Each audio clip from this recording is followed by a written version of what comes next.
ప్రతి సంక్రాంతికి cinema release చేసి హిట్ కొట్టే హీరోలు, దర్శకులు, నిర్మాతలను చూసిన ఇండస్ట్రీలో ఇప్పుడు మీనాక్షి చౌదరి పేరు కూడా చేరిపోయింది.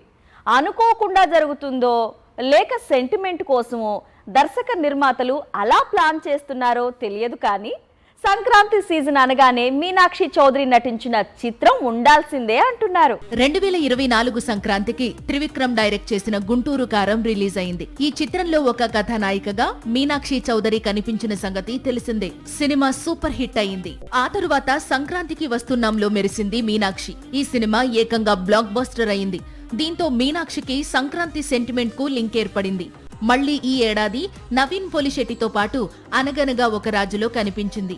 సెంటిమెంట్ రిపీట్ అయి సినిమా ఏకంగా 100 కోట్లకు పైగా వసూళ్లు వచ్చాయి. 2027 సంక్రాంతికి సేమ్ సెంటిమెంట్ రిపీట్ అయ్యే అవకాశాలు కనిపిస్తున్నాయి.